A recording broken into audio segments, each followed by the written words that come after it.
The river remembered him before the realm forgot him. It carried the rubies first, little red stars tumbling beneath the churn of horseblood and rainwater, flashing once in the gray afternoon before sinking into the mud of the Trident. Men would speak of those rubies for years. They would say Robert Baratheon struck the crown prince so hard that the jewels burst from his breastplate like drops of dragon blood. They would say the silver prince died beneath the hammer, drowned in the river he had tried to cross, and that the rebellion ended in that thunderclap of iron and wrath. Men always preferred a clean ending. The truth lay half buried beneath a dead destroyer, breath shallow, face turned into the silt, one hand still curled around the broken hilt of a sword that had failed him. Rhaegar Targaryen did not hear the victory cries. He did not see Robert stagger away roaring, his antlered helm dented and his great chest heaving. He did not see the dragon banners fall, or the stag banners rise, or the last loyalist die trying to reach him. The world came to him in fragments, rain on steel, the bitter taste of river water, a woman's name fading from his lips before he could shape it. Lyanna.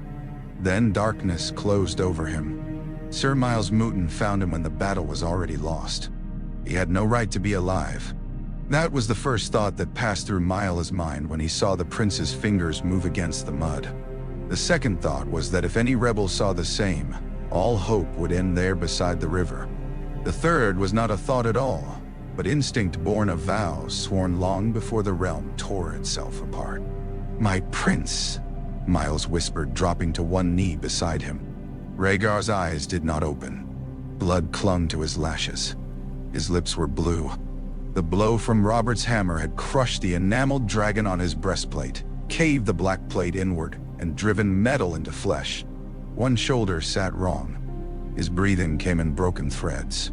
"Seven save us," muttered Sir Richard Lonmouth, who had once laughed beside Rhaegar in tourney tents and sung bawdy songs after midnight. There was no laughter in him now. His helm was gone, his cheek split to the bone, his cloak so soaked with blood that its old colors could not be seen. "He lives." "Not loudly," Miles said. Around them, the battlefield shifted from battle to butchery. Rebels hunted fleeing loyalists through the reeds. Northmen with cold gray faces moved among the fallen. Stormlanders shouted Robert's name until it seemed to shake the sky. Somewhere a horse screamed and would not stop. Rhaegar's chest rose, paused, rose again. "We cannot carry him," Richard said. "Look at the field. We will never reach the road." "Duh. We will not carry him as Rhaegar." Miles looked toward a corpse lying half in the shallows, a young knight with pale hair made paler by death, his face crushed beneath a horsehoof. The man had been of Lysene blood, a sworn sword in Lord Darry's service, near enough in build if no one looked too closely. Miles stared at him for a heartbeat longer than mercy allowed. Richard understood and went still. "No," he said softly. "Yes, that is desecration. So is leaving the prince for Robert's dogs." A rebel horn sounded from the far bank. Miles moved first. He stripped what remained of the prince's broken breastplate with shaking hands. Richard helped him because horror was a luxury for men with time. Together they dragged the dead Lysene knight from the water and dressed him in the shattered armor of the dragon prince. The ruby-studded breastplate, already burst and ruined, hid what it needed to hide.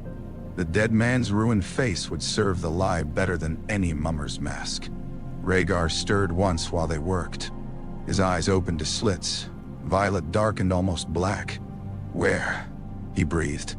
"Still, my prince." "Robert?" "Victorious," Miles said, and the word seemed to wound him more deeply than the cut across his ribs. Rhaegar's gaze drifted, unfocused, searching the rain. "The men." Richard looked away. Rhaegar understood enough. His fingers tightened around nothing. "Lyanna," he whispered. Miles leaned close. "You must be silent now." But Rhaegar was already gone again. They wrapped him in a dead man's cloak and dragged him beneath the body of a fallen horse, while a band of Stormlanders passed within 30 paces. One of them laughed and kicked at a corpse wearing dragon colors. Another shouted that the prince's body had been found, that Robert had cracked him open like an egg. that the war was done and every loyalist bastard ought to bend the knee before nightfall. Miles pressed one hand over Rhaegar's mouth, not hard enough to smother him, but hard enough to hide the breath. Robert Baratheon came into view before dusk. He was larger than songs would later make him, because songs could not hold the sheer brutality of him. Blood streaked his beard. His armor was battered, his antlers broken, his eyes alive with the terrible joy of vengeance fulfilled. Around him gathered lords and knights who had gambled everything and won. Eddard Stark rode near him, solemn amid celebration, his face gray beneath wet brown hair. Jon Arryn spoke quietly with Hoster Tully. Men looked toward the corpse in Rhaegar's armor and crossed themselves, spat, cheered, or stared in silence. Robert dismounted beside the body. For one breath, Miles feared the lie would fail. Robert stood over the dead Lysene knight and said nothing. Rain ran down his face. He nudged the corpse with one boot, turned it enough to show the broken breastplate and the mess where a face had been. The rubies were gone, scattered into the river. The silver hair was tangled with mud. "That him?" someone asked. Robert's mouth twisted. "That's him." Eddard Stark looked down from his horse. His face did not change, but his silence deepened. Perhaps some part of him felt the shape of falsehood without seeing it. Perhaps he was only thinking of his sister. Perhaps grief and rain made ghosts of all men. Robert spat beside the corpse. "For Lyanna," he said. The rebels roared.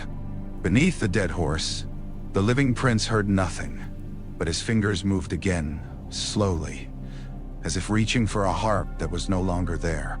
Miles waited until darkness thickened, and the victors turned from the dead to the pursuit of the living. Only then did they move. 4 men carried Rhaegar from the field.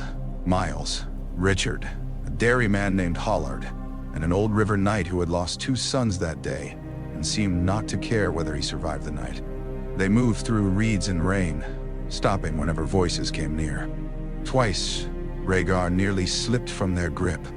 Once he woke and tried to stand, murmuring of a tower, a promise, a child not yet born beneath a bleeding star. By midnight, they reached a fisherman's hut abandoned before the armies came. There, by the light of a single shuttered lamp, they saw the ruin Robert had made of him. His ribs were broken. The left side of his chest was purple-black. A jagged shard of enameled steel had cut beneath his collarbone. His sword hand was swollen. Every breath sounded like cloth tearing. "He will die," Hollard said. Richard rounded on him. "Hold your tongue. He will die, unless we find a maester." "And where would you have us find one?" Richard snapped. "In Robert's tent? In Lord Stark's saddlebag?" Miles knelt beside Rhaegar and cleaned blood from the prince's mouth with a strip torn from his own cloak. Rhaegar's eyes opened. This time, they held. For a while he stared at the rafters as if reading some terrible prophecy written in smoke. Then his gaze shifted to Miles. "Did we win?" No one answered. The silence was answer enough. Rhaegar closed his eyes. "My father? In King's Landing," Miles said. "We do not know more." But they all knew enough. Tywin Lannister had come late to the war. Lord Tywin did not move without purpose. If King's Landing had opened its gates to him, then loyalty had become a knife. "Elia," Rhaegar said. Again, no one answered. Pain crossed his face, sharper than any wound Robert had given him. His breathing changed. Miles saw the prince trying to rise and held him down with both hands. "My prince, you cannot." "Elia," Rhaegar repeated. And now the name was not a question but a debt. "You cannot help her from here," Richard said, voice breaking. Rhaegar turned his head toward him. "And my children?" The lamp guttered. Richard looked at Miles. Pollard looked at the floor. Outside, rain tapped on the roof like fingers on a coffin lid. Rhaegar understood then. Not fully, not with detail, not with the horror that would later come from whispers carried across the sea, but enough. Enough to make something inside him fall silent forever. He did not weep. That would come later, when fever loosened the gates of his composure and made him a boy again in the ruined halls of Summerhall. For now he only stared into the lamplight, and the men who had saved him wished for one shameful moment that they had let him die on the riverbank, where songs could have made him beautiful. At dawn, ravens would fly, lords would bend knees. Robert's victory would harden into history. Rhaegar Targaryen would become a corpse in every mouth in Westeros. But in the fisherman's hut, beneath a cloak that stank of mud and blood and horse sweat, the dead prince drew another breath, and with it, the lie was born. By the third day, fever took him. It came not as fire, but as memory.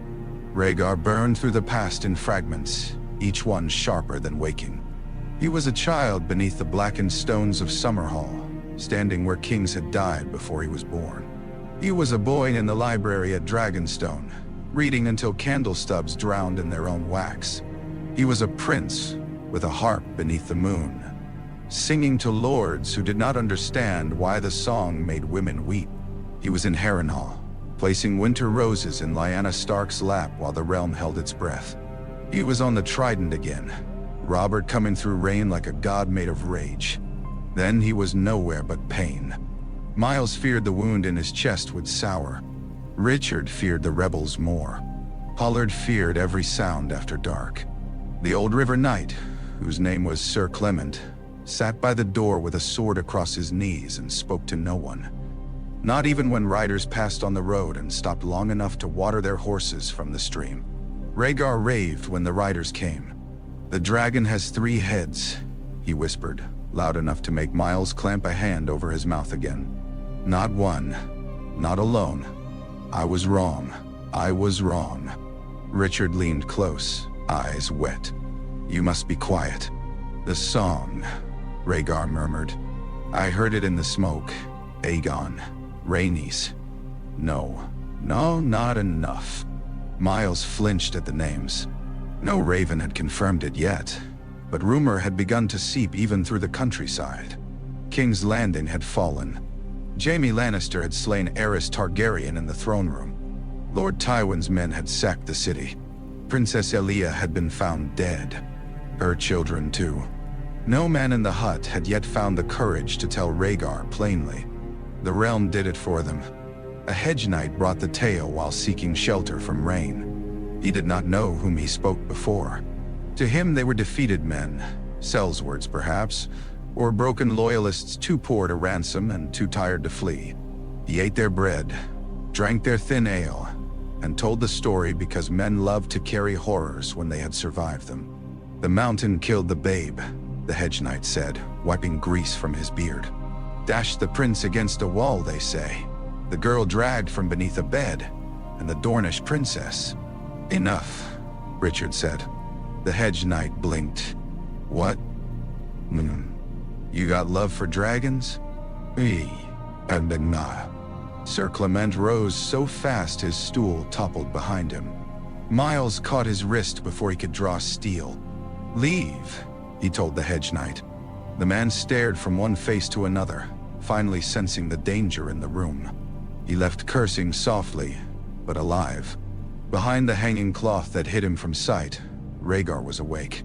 Miles knew before he saw his eyes. There was no fever in them now, only a stillness so complete it frightened him. "My prince," Miles said. Rhaegar did not move. For a long while, the hut held only the sound of rain and the distant river. Then Rhaegar asked, "Was it true?" No one lied. Not then. Miles lowered his head. "Yes." Rhaegar breathed in carefully, as if his body had become a cracked cup that might spill him if he moved too quickly. "All of it. We do not know all. Enough." Richard stepped forward. "Tywin Lannister did this. Gregor Clegane, Amory Lorch, not you." Rhaegar turned his eyes on him, and Richard stopped speaking. "Not me?" Rhaegar said. The words were quiet. That made them worse. No one answered. He had abandoned Elia in King's Landing beneath the protection of his father's madness and the honor of men who had no honor. He had ridden to war for prophecy, for love, for duty, for pride.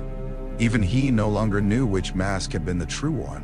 He had thought the world a song with hidden structure. He had thought sacrifice could be measured, grief arranged, destiny forced into being by the will of a prince who saw further than other men. Now his wife was dead. His daughter was dead. His son was dead. The realm was broken. Lyanna was hidden in a tower guarded by men who might already be corpses. And somewhere beyond storm and sea, his mother waited on Dragonstone with Viserys, carrying a child who would be born into ruin. "I must go to King's Landing," Rhaegar said. "You cannot sit a horse. I must go to Dragonstone. You cannot stand. I must go to Dorne." Richard's voice hardened. "You must live." Rhaegar looked toward the door, where gray morning seeped through the cracks. "Why?" No one had an answer fit for a prince. It was Sir Clement who finally spoke. "Because Robert thinks you dead." Rhaegar turned slowly. Sir Clement's face was lined by mud, age, and grief. His sons had died beneath dragon banners. His loyalty had cost him everything and left him with only blunt truth. "The usurper thinks he killed you," he said. "The realm thinks he killed you. Lord Tywin thinks he ended your line but for a woman, a boy and a babe not yet born. If you show your face now, you give them another corpse. If you live, you remain a knife they cannot see." Rhaegar said nothing. "You owe the dead more than dying quickly," Clement finished. Those words rooted in him, not hope. Hope was too clean a thing. They rooted as obligation, dark and stubborn. Rhaegar did not rise from his bedding like some hero in a song. He did not swear vengeance by fire and blood. He was too weak even to lift a cup without trembling. Yet from that morning onward, he stopped turning his face from broth. He swallowed milk of the poppy when the pain would have made him cry out. He let miles burn infected flesh with a knife heated in the lamp flame. He bit through leather rather than scream when Richard set his shoulder back in place. They moved him by night. First in a cart beneath sacks of barley, then in a fishing boat downriver, then in the covered wagon of a septon sympathetic to neither side but fond of silver. Rhaegar watched the world through cracks in wood, burned mills, hanged men, fields trampled into black paste, small folk staring from doorways with the hollow gaze of people who had learned that kings were storms and banners only different kinds of weather. Once, near Maidenpool, they passed a group of children playing at war in the mud. One boy wore a crown of reeds. Another swung a stick like a hammer and shouted Robert's name. A third fell dramatically, clutching at his chest, while the others laughed and kicked water over him. Rhaegar closed his eyes. By then, the lie had spread beyond recall. At inns, men toasted Robert. In septries, singers began shaping the first crude verses of the Dragon Prince's fall. At crossroads, ravens brought commands from the new king. Bend the knee. Yield castles. Surrender loyalists. Swear peace. Peace, Rhaegar discovered, had the smell of ashes. They reached the coast under a moon thin as a blade. Lord Darry's last men waited there with a galley crewed by frightened loyalists and smugglers paid too much to ask names. The ship had no dragon banner. Its hull was painted black. Its captain looked at Rhaegar only once, and then looked away quickly, as if seeing a ghost might curse the voyage. The sea air struck Rhaegar cold and salt-heavy. He had not seen the sea since riding from Dragonstone to war. For a moment, he could almost imagine the world had not changed, that he might turn and find Arthur Dayne beside him, quiet and white-cloaked, or Oswell, when with some dry remark, or John Connington fierce and devoted and alive in exile somewhere beyond reach. But ghosts did not answer when called. Richard helped him up the gangplank.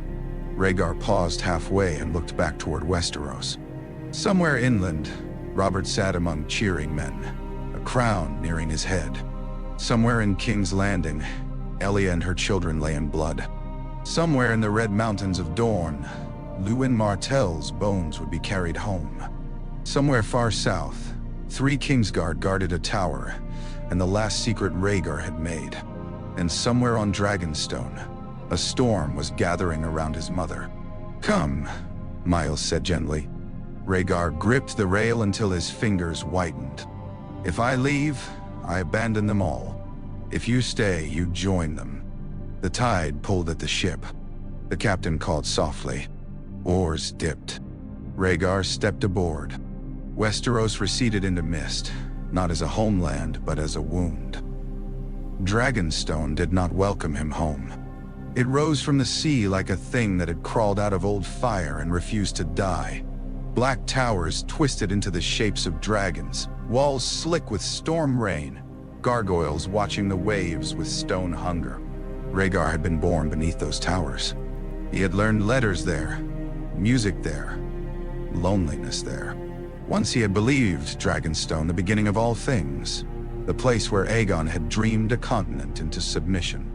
Now, it looked like the end. The galley came in under storm clouds, slipping between rocks that had broken better ships. No banner flew above the harbor.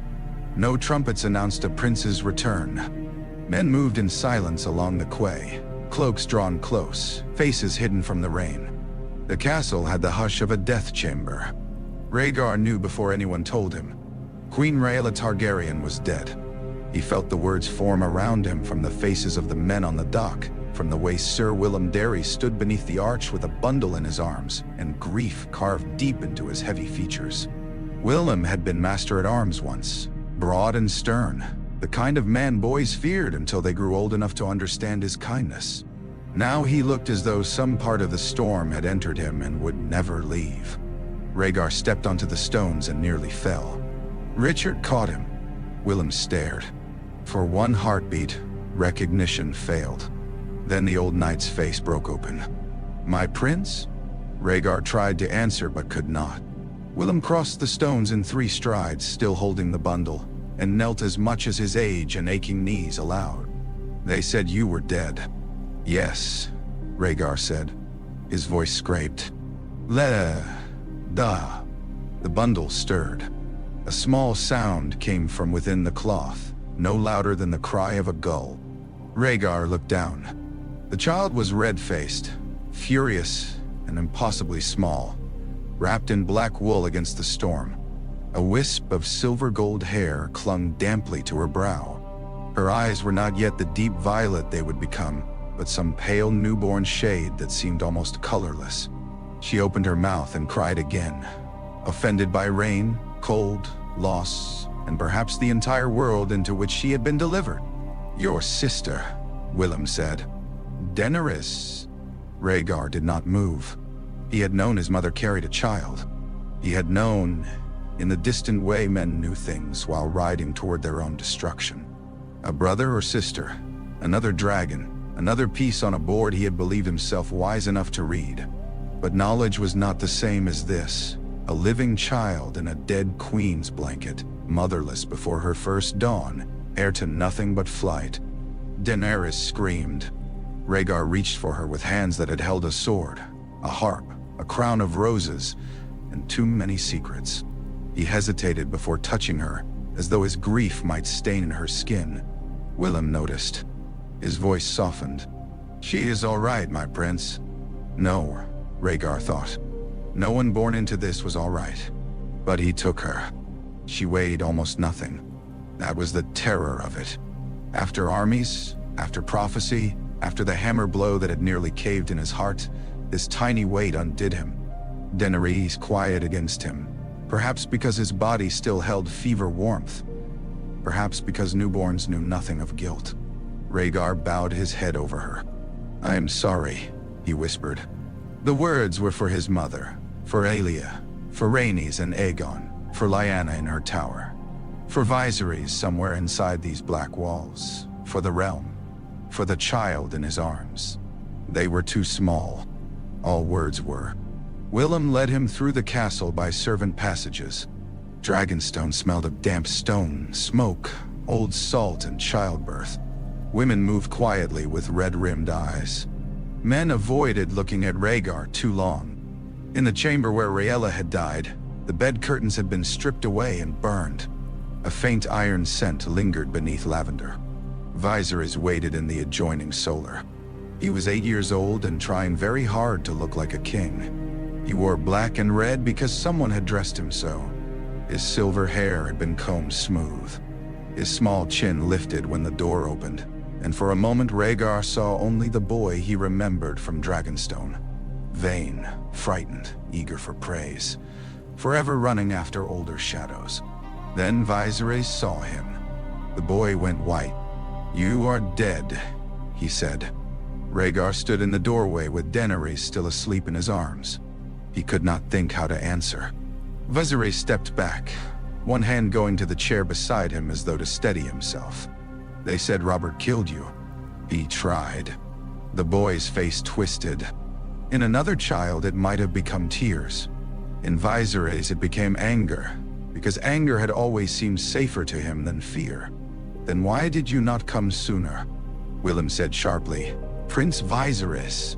"No." Viserys' voice cracked. "Where were you?" "Mother died. The servants ran. The garrison wants to surrender. They say Robert will come. They say he will kill us." "Where were you?" "Now." Rhaegar looked at him and saw with sudden sick clarity another debt. He had not only failed the dead, he had left the living to inherit terror. "I was wounded," he said. Viserys stared at the bruises on his face, the bandages visible beneath his cloak, the way Richard hovered near him in case he fell. For a heartbeat, pity almost reached him. Then the boy looked at Daenerys. "Is she queen now?" "No." "Am I king?" The room chilled. Willem drew a breath, but Rhaegar spoke first. "No." Viserys recoiled as if struck. Rhaegar stepped inside, each movement careful. "Our father is dead. By blood the claim passes to me." Viserys' eyes widened. The anger returned, hotter now, sharpened by humiliation. "But you died." "I did not. They said I was king. Some may still need to believe that." "I am not a mummer," Viserys snapped. "No?" Rhaegar said softly. "You are a child." The words wounded him because they were true. Viserys' mouth trembled. He looked from Rhaegar to Willem to the men in the doorway and saw no crown in their faces. Only pity. Only calculation. Only the swift rearranging of loyalties around a ghost returned. "I hate you," Viserys whispered. Rhaegar did not flinch. "You may." "I hate you," he said again louder. Daenerys woke and cried. Viserys clapped both hands over his ears. Rhaegar held his sister closer and watched his brother break in a way no maester would ever name. The boy had lost father, mother, home, crown, and certainty in the span of days. He would remember not the rescue, but the theft. Not that Rhaegar had lived, but that his living had taken something from him. Outside, thunder rolled over Dragonstone. By nightfall, the decision was made. The castle could not be held. Stannis Baratheon was gathering ships for Robert. Loyal men were too few, frightened men too many. Dragonstone's walls were strong, but walls did not feed infants, and loyalty did not hold against royal pardons forever. They would flee east. Willem arranged the ship. Miles burned records. Richard found plain clothing for Rhaegar and argued with him over every movement, because the prince insisted on walking through the castle one final time. He passed the chamber of the painted table, where Aegon's conquest had once been planned. He stood before the carved map of Westeros, fingers resting over the riverlands. The Trident was only a line in wood, King's Landing only a raised shape. Winter fell far to the north, cold and distant. Dorne below, sunlit in memory, and dark in fact. Rhaegar looked at the map until the candles guttered. He had believed he understood the shape of destiny. Now the painted continent seemed to accuse him in silence. Willem found him there. "The tide is turning, my prince." Rhaegar did not look away from the table. "No more prince." Willem frowned. "Not where we are going," Rhaegar said. "A dead man has no titles. And what shall we call you?" Rhaegar's hand drifted from the riverlands to Dragonstone. "Nothing that will kill us." They left before dawn. Viserys refused Rhaegar's hand on the gangplank. "Daenerys," slept in Willem's arms. The storm that had attended her birth still lashed the sea, as if the gods themselves objected to the survival of dragons. Behind them, Dragonstone's black towers vanished into rain. No dragon banner flew. No singer saw them depart. By the time Stannis Baratheon's fleet came, the last children of Aerys were gone, and with them went a secret large enough to crack the new king's crown. The narrow sea was not narrow to children. To Viserys, it was an endless black punishment, a heaving monster that had swallowed his castle, his mother, and the crown he had worn in his mind for less than a week. He vomited until he had nothing left, then cursed the sailors for seeing it. He accused Willem of treason, Richard of spying, Miles of cowardice, and Rhaegar of being dead at the wrong time, and alive at the worst one. Rhaegar endured it because there was nothing else to do. He spent most of the voyage below deck, where the air stank of tar, bilge, wet wool, and fear. Daenerys slept in a hanging cradle rigged from sailcloth, rocked by waves and the careful hand of an old washerwoman who had followed Rhaella from King's Landing. Every cry from the child drew Rhaegar from whatever half-dream held him. He would wake reaching for a sword and find only darkness, pain, and the thin wail of a baby who had never seen a peaceful room. "Let the nurse take her," Richard said one night. Rhaegar sat with Daenerys against his chest, wrapped in blankets near a lantern. His face had hollowed during the voyage. Fever had eaten the softness from him. Purple bruising still shadowed one side of his jaw. She has no mother. She has half a dozen women fighting to feed her. That is not the same. Richard sank onto a barrel opposite him. For a while he listened to the boards creak and the sea slap the hull. "You cannot replace everyone who died." Rhaegar looked down at Daenerys. Her fist had closed around a loose strand of his hair. "I know," but he did not know. Not truly. Some buried part of him still thought deaths could be balanced if only one suffered enough. He held Daenerys because he had not held Aegon when the Mountain came. He endured Viserys' hatred because he had not been there when Rhaella died. He kept silence because every word he had ever spoken seemed to have led someone toward a grave. At night, when pain woke him and sleep refused to return, he thought of the tower. Not Dragonstone, not King's Landing, the other tower. The Red Mountains, the dry wind, the white cloaks of men he had trusted more than brothers. Arthur Dayne, Oswell Went, Gerald Hightower. He had left them with Lyanna because he believed the child she carried mattered to the fate of the world. He had ridden away convinced that sacrifice was temporary, that victory would let him explain everything, mend everything, gather all broken threads into one song. But if Robert had won, what had become of her? Sometimes he imagined Ned Stark finding her. Sometimes Robert died, sometimes no one. Those were the nights when he could not breathe. He wrote no letters. To write was to risk discovery. To send a raven was to put death on its wings. Every loyalist in Westeros would be watched. Every surviving friend measured for treason. Even Jon Connington, if he lived, could not be trusted with knowledge that might be tortured from him. So Rhaegar carried the tower in silence. They landed first at Braavos, not because it was safe, but because it was large enough to hide them.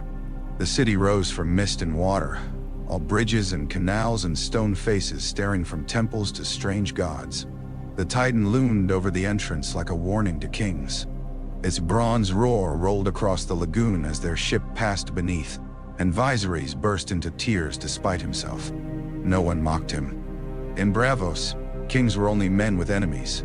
The Sea Lord city had sheltered exiles before and would again, provided their gold lasted and their names remained quiet.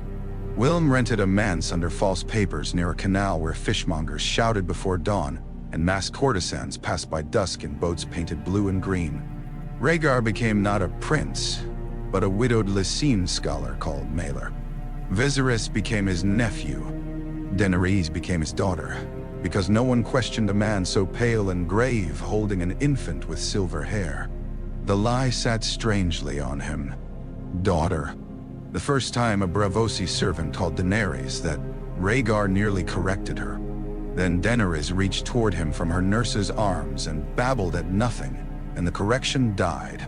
Their life became small. For Rhaegar, smallness was punishment and refuge both.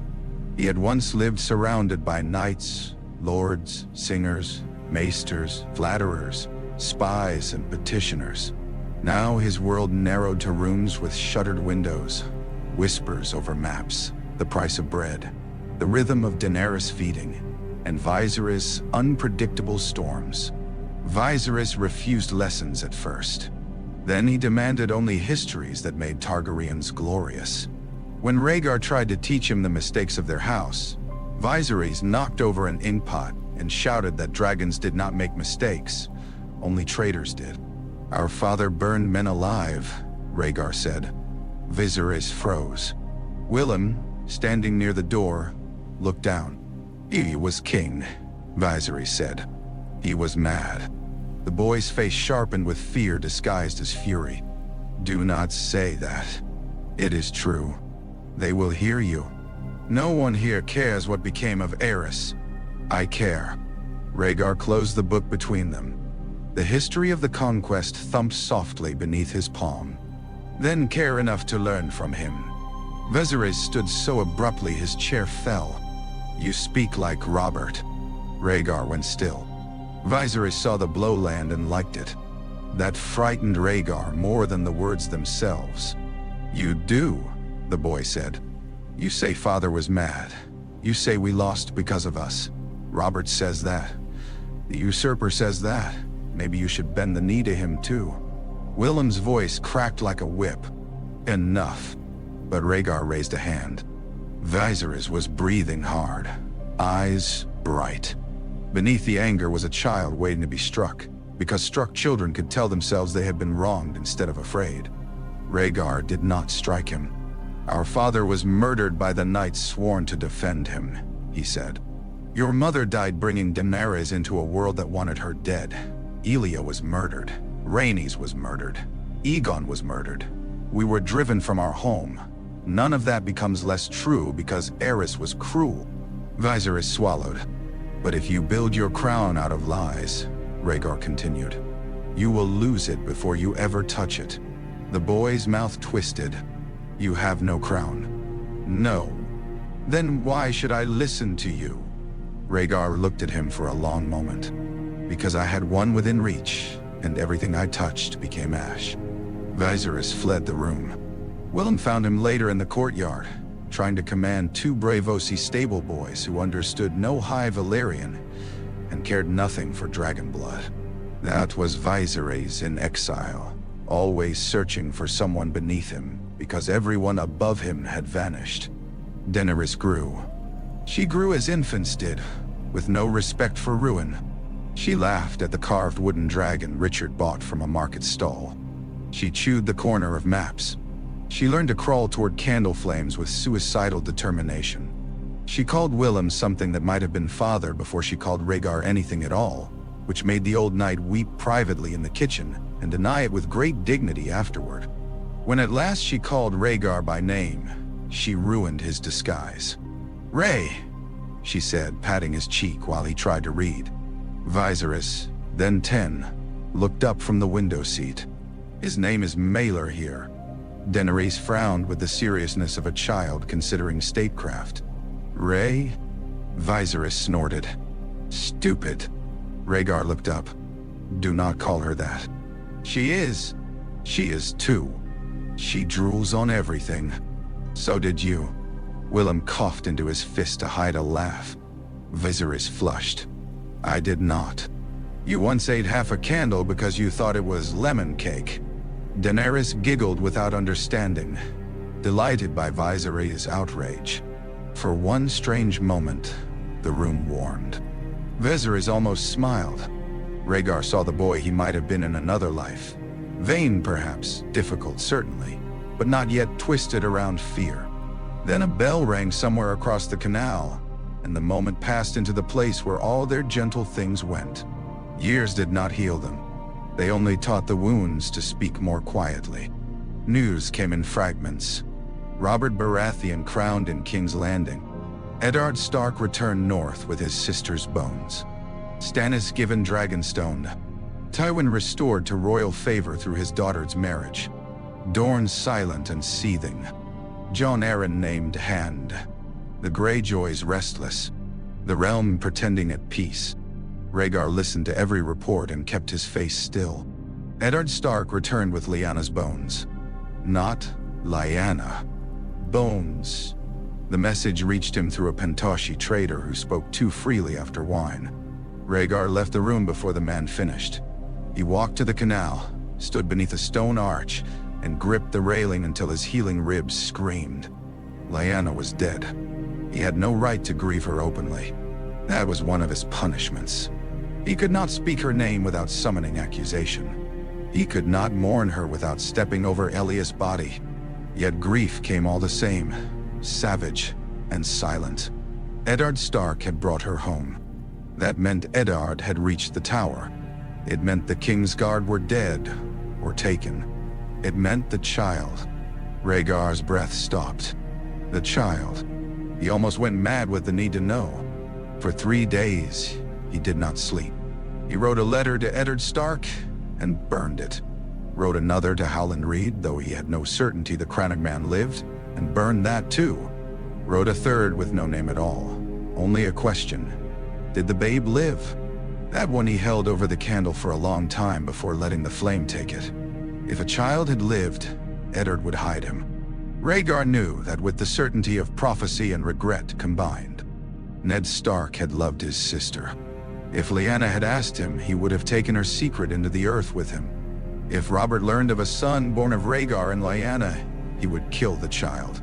Not because the child had chosen blood, but because Robert's love had rotted into possession long before the war began. So Rhaegar did nothing. Doing nothing became the hardest duty of his life. Braavos taught them caution, but Pentos taught them dependence. They left the lagoon city after a knife appeared beneath Rhaegar's pillow. It was not meant to kill him. That was the message. A killer who reached a sleeping man and left only steel could have opened his throat just as easily. The blade was narrow, foreign, and very clean. No sigil marked it. No note came with it. Willem found it at dawn and turned pale in a way Rhaegar had not seen even during their flight from Dragonstone. The faceless men? Richard asked. No, Rhaegar said, studying the blade. How can you know? If it were them, there would be no blade and no waking. Then who? Rhaegar thought of Varys, of Robert Darry, of Tywin, of the Sea Lord, of every man who could profit from a living dragon or fear one. Someone who wants us moving. So they moved. Pentos received them with perfumed air, warm stone, and smiling merchants whose eyes counted everything. Here, the dead prince became a different man again. Not Maelor the Lysine scholar, but a Valyrian tutor in service to a minor household. Willem found them rooms. Richard found guards. Miles found whispers. Rhaegar found that every city across the narrow sea had some memory of dragons, and every memory had a price. Illyrio Mopatis entered their lives as all dangerous men prefer to enter, generously. He was vast, perfumed, yellow-bearded, and draped in silks that whispered wealth with every movement. He sent fruit first, then wine, then a healer for Rhaegar's lingering pain, then a carved ivory horse for Daenerys, who loved it so fiercely she slept with it clutched in both arms. Only after gifts had made refusal awkward did he come in person. Rhaegar received him in a garden court where orange trees grew in painted pots. He wore plain blue robes, and no ornament beyond a ring he should have thrown into the sea years before. Viserys sat beside him because he had insisted, dressed too richly for their supposed circumstances. Daenerys, 5 years old and solemn before strangers, stayed close to Willem. Illyrio bowed deeply. An honor beyond measure. Rhaegar's expression did not change. I am told you wish to meet the children. The blood of old Valyria is rare, Illyrio said warmly. Rarer still in such beauty. Viserys preened. Daenerys hid slightly behind Willem's sleeve. "And you collect rare things?" Rhaegar asked. Illyrio smiled. "When fortune permits. I have never trusted fortune. A wise man, fortune is a courtesan. She favors one hand while stealing rings from the other." Viserys looked bored. He hated conversations where no one openly praised him. Rhaegar studied Illyrio across the little table. The Magister's smile was rich and soft, but his eyes were not. Behind them moved ledgers, ships, informants, debts, secrets. A man did not become powerful in Pentos by kindness. He became powerful by understanding hunger in others and feeding it just enough. "What do you want?" Rhaegar asked. Illyrio laughed as if delighted. "Directness, a royal quality. A dead man has no royal qualities." "Ah," Illyrio said, leaning back. "But dead men may still cast long shadows." Willem's hand shifted near his belt. Rhaegar noticed Illyrio notice. "I am no enemy," the Magister said. "Had I been, we would not be speaking in a garden." "That is what enemies say in gardens." Illyrio laughed again, louder this time, but there was calculation beneath it. "Very well. I want what many men want. A better arrangement of the world. Trade suffers when thrones are held by drunkards and butchers. Westeros under Robert Baratheon is loud, indebted, and poorly governed. Robert has Jon Arryn. For now, good men grow old. Drunken kings grow expensive." Viserys leaned forward. "The usurper will fall. The realm waits for its true king." Illyrio turned to him with perfect courtesy. "No doubt many loyal hearts beat secretly in Westeros, your grace."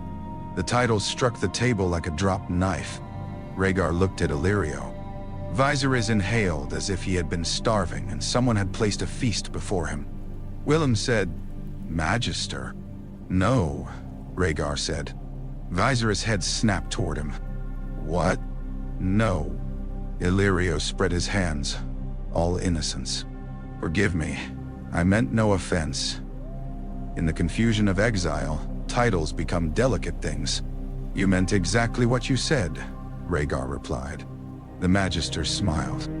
Daenerys looked from one man to the other, too young to understand the game and old enough to feel its danger.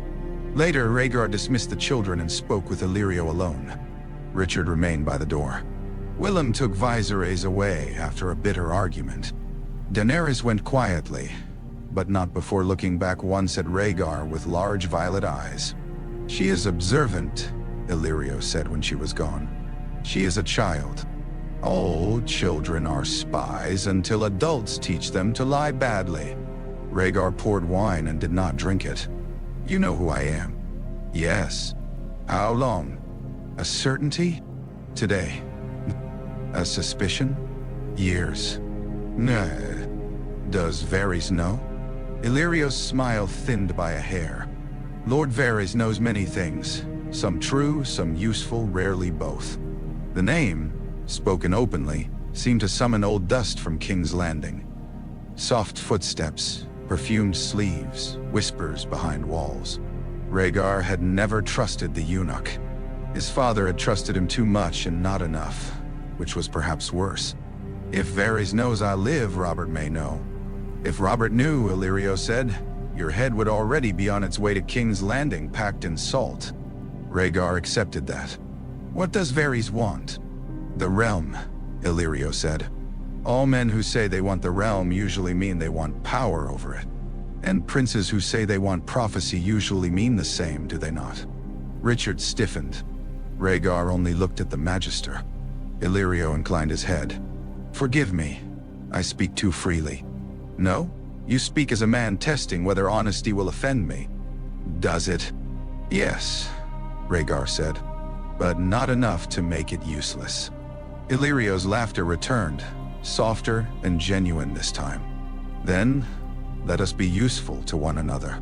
You require shelter, gold, discretion, tutors, guards, messages carried by men who do not sell every secret at the first tavern. I can provide these things. None. And in return, one day, perhaps, You will remember your friends in Pentos. I have learned to mistrust friends. Then remember your creditors. That, at least, was honest. So began the long bargain. Illyrio did not own them. Rhaegar was careful of that. But the Magister's estate became a harbor to which they returned between smaller houses, false names and necessary flights. Years passed under painted ceilings and in rented villas, in the company of tutors, guards, servants, informers, and men who bowed too deeply to children with no kingdom. Viserys drank admiration like poisoned wine. At 10, he enjoyed titles. At 12, he demanded them. At 14, he began speaking of Westeros as if it were a disobedient servant.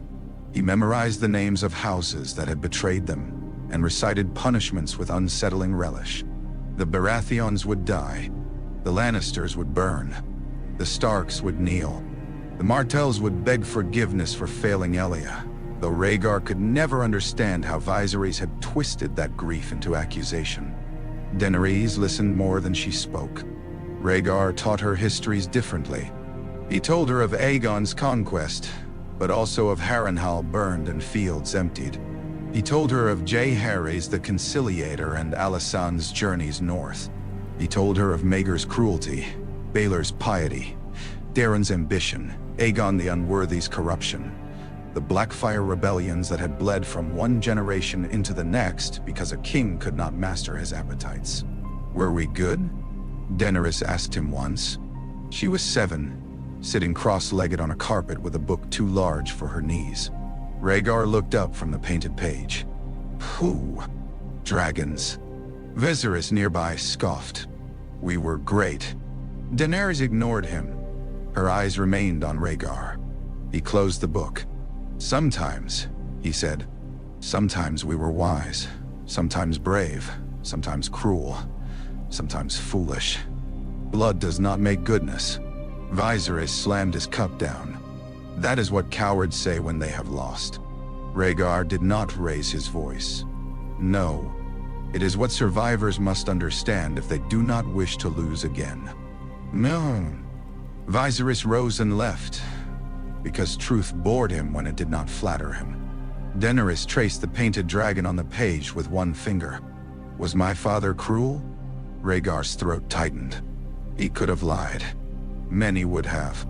She was a child, and children in exile needed stories to keep warm.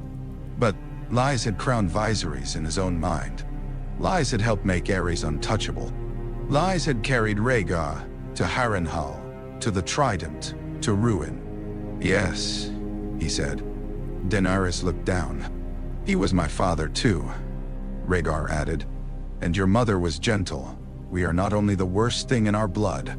She considered this with grave seriousness. Am I cruel? No. Is Viserys? Rhaegar looked toward the door through which his brother had gone. Viserys is afraid. Daenerys understood fear. All exiles did. That night, Rhaegar found her leaving half her honey cake outside Viserys' door. He will throw it away, he warned. He likes honey cake. He will think it pity. It is cake, she said, and returned to bed. Viserys did not throw it away. Rhaegar saw him later in the courtyard, eating it alone with tears of humiliation on his face. The tragedy of Viserys was not that no gentleness ever reached him. It was that he recognized gentleness as an insult. By the time Daenerys turned 10, the tale of Rhaegar's death had hardened into history. Children in Westeros learned it from singers. Robert's rebellion became Robert's glory, Ned Stark's honor, Jon Arryn's wisdom, Tywin Lannister's necessity. Rhaegar became whatever the teller required: seducer, melancholic fool, doomed lover, rapist, prince, villain, song, ta. He listened to these songs sometimes in markets, hooded and still. The worst ones were not those that hated him. Hatred at least had weight. The worst were the beautiful ones, the ones that made him tragic and noble and doomed, as if Elias' blood and Lyanna's death and Aegon's shattered skull were merely verses leading to a pleasing refrain. Once in Myr, A singer performed the rubies of the Trident so sweetly that Daenerys cried without knowing why. Rhaegar gave the man silver and asked him never to sing it again. The first raven from Dorne came without a seal. It arrived in the hands of a summer-skinned sailor who claimed to have bought the parchment from a drunk in Tyrosh. That was a lie. The sailor's boots were too good, his Valyrian too polished, and his fear too carefully hidden. He delivered the message to a spice merchant, who passed it to one of Illyria's factors, who placed it inside a hollowed pomegranate sent to Rhaegar's table at noon. Willem wanted to burn it unopened. Richard wanted to beat the sailor until he named every hand between Pentos and Sunspear.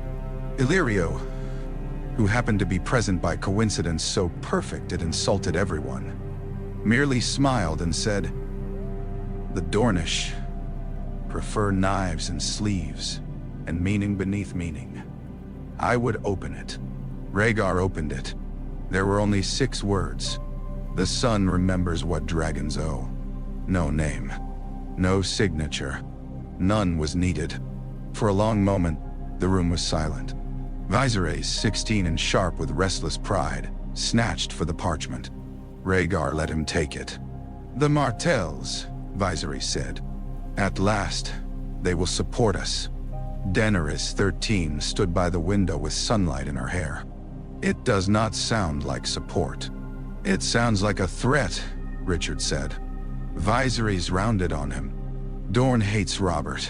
The usurper stole the throne and rewarded Tywin after his dogs butchered Princess Elia.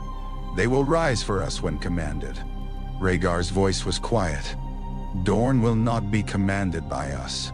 Viserys laughed. "Because you insult them by hiding. Because Elia was Dornish." The words fell cleanly. Viserys' expression hardened. He disliked Elia, not because he had known her, but because her murder complicated the story he preferred. In his mind, the world had wronged House Targaryen simply by ceasing to obey it. Elia's suffering belonged to that wrong only when useful. Her humiliation, Rhaegar's abandonment of her, Dorne's grief, these irritated him like stains on a banner. "She was your wife," Daenerys said. Rhaegar looked at her. She did not flinch. That was one of the ways she differed from Viserys. He mistook discomfort for attack and struck first. Daenerys let it enter the room and waited to see what shape it made. "Yes," Rhaegar said. "Did you love her?" Viserys groaned. "What does that matter?" Daenerys did not look at him. "It matters to Dorne." Rhaegar folded the parchment once, then again. "Elia deserved more honor than I gave her." The admission settled over them. Illyrio watched with interest, as if observing a rare coin turned in unfamiliar light. Viserys' lip curled. "You sound weak." Rhaegar looked at him. "One day, you will learn that refusing guilt does not make you strong. One day you will learn that guilt does not win kingdoms." "No," Rhaegar said, "but it may keep them from becoming graves." Viserys left with a laugh too sharp to be amusement. Daenerys remained. Illyrio excused himself soon after, not from delicacy but because he had learned enough for the day. Richard followed him with his eyes until the door closed. Willem stood beside the cold hearth, older than he had been that morning. Rhaegar handed the parchment to Daenerys. "Tell me what you read." She held it carefully. "They know you are alive. Perhaps they are angry. Certainly, they want something. All messages want something." She frowned. "Justice." Rhaegar thought of Prince Doran Martell, cautious and unreadable. He thought of Oberyn, all bright poison and wounded pride. He thought of Elia arriving at court, delicate in body and stronger than most understood, smiling politely while Aerys made cruel remarks about Dornish blood.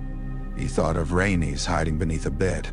"Yes," he said, "but justice is a word men use for many hungers. What do we owe them?"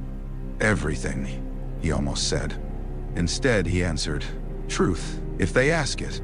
Apology, whether they accept it or not.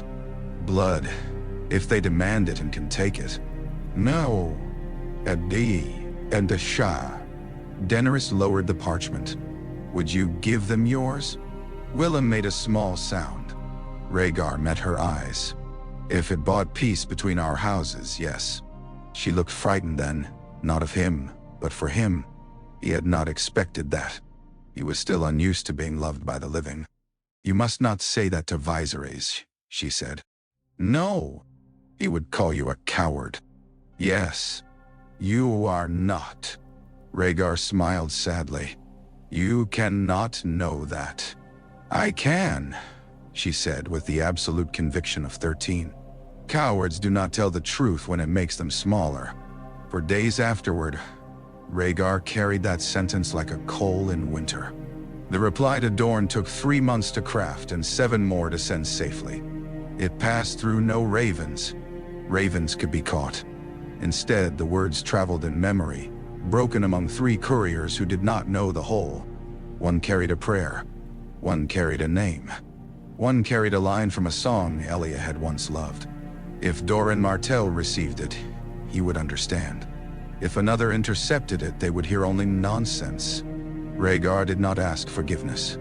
That would have been another selfishness. He acknowledged the debt.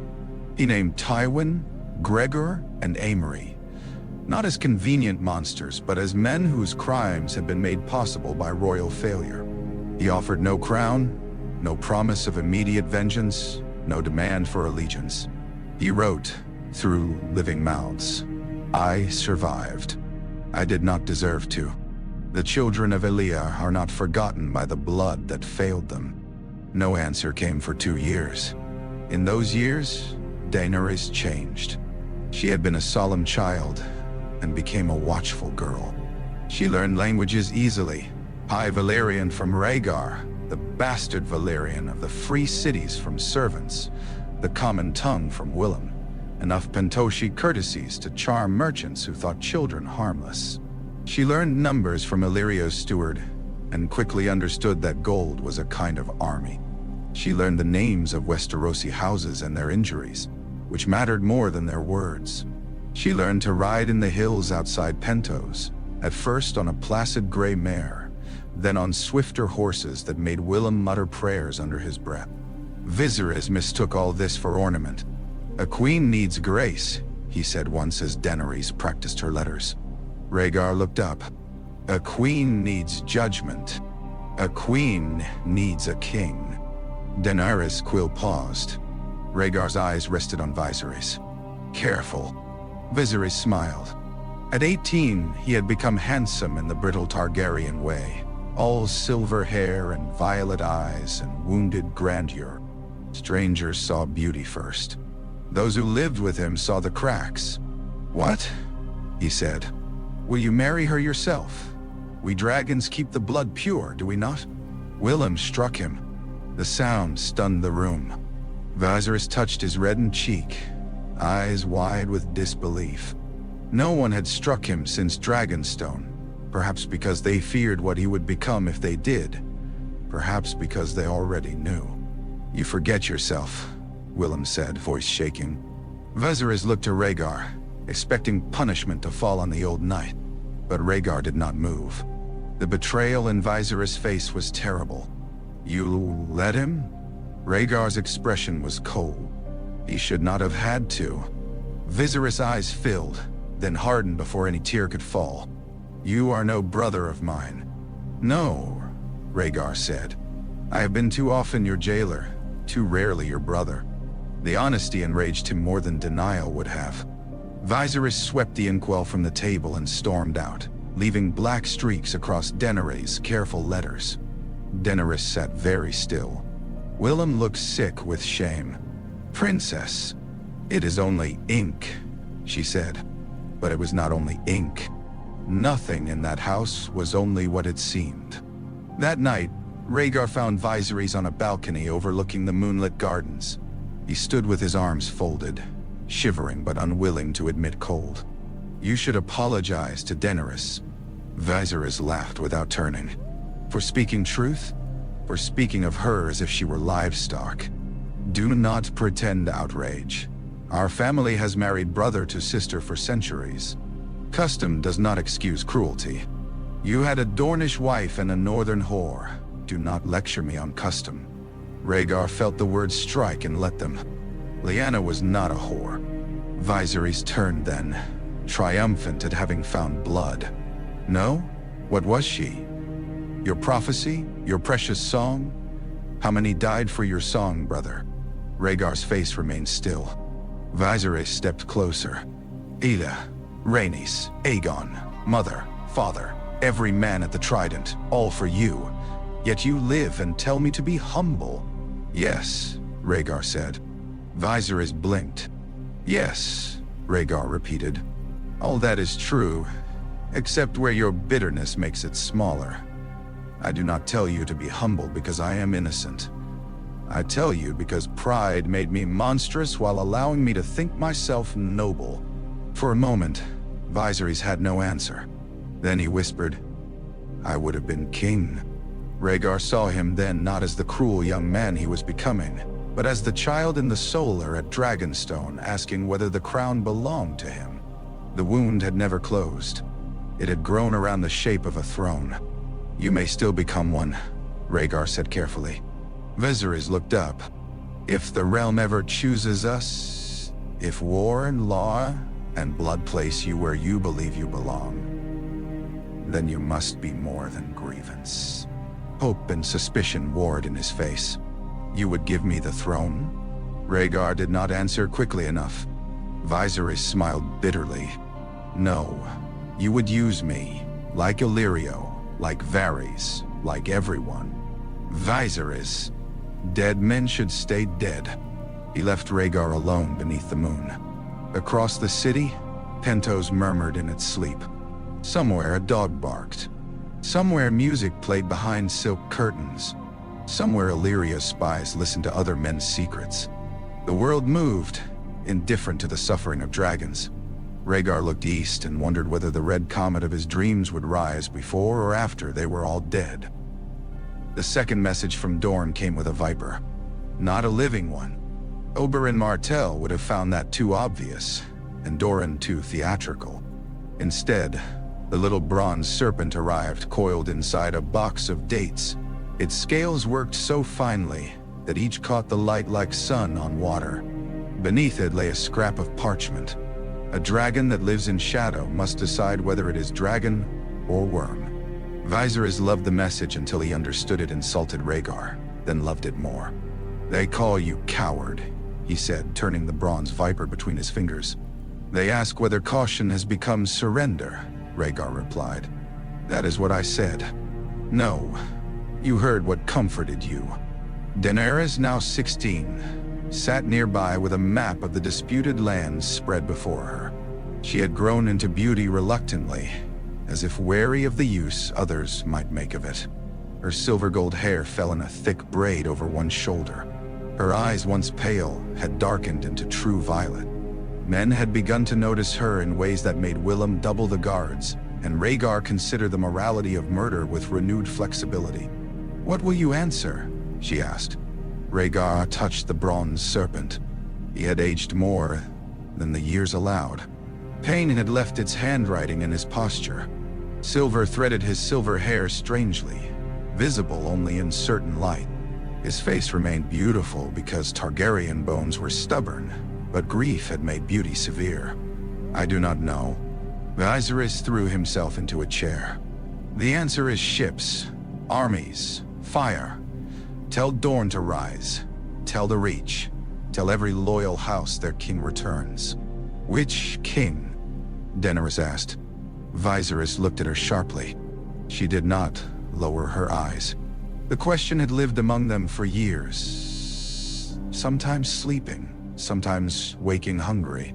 Rhaegar's claim was strongest by law. Viserys' claim had been useful by rumor. Daenerys had no claim before either of them, yet men increasingly looked at her when they spoke of the future. Perhaps because she listened without snarling. Perhaps because she had not yet disappointed history. Viserys smiled thinly. Our brother, of course. The dead prince, the guilty savior, unless he has decided to crown you. Daenerys' face colored. I asked a fair question. You ask questions like a servant pretending at council. Rhaegar said. Enough.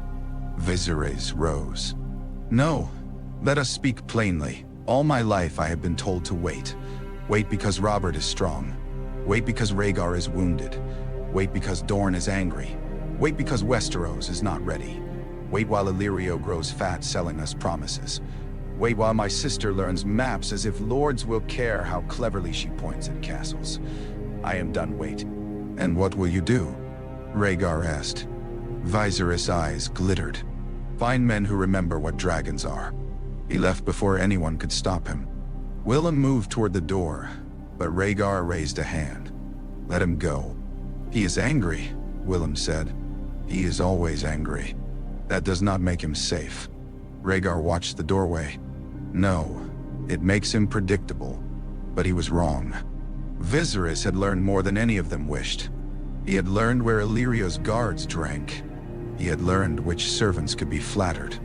He had learned which sellsword captains still dreamed of Westerosi gold, which exiled knights wanted pardons, which merchants would sell information wrapped in nostalgia. Above all, he had learned that a lie repeated confidently enough could gather men who preferred desire to truth. For 6 months, he built his own court in secret.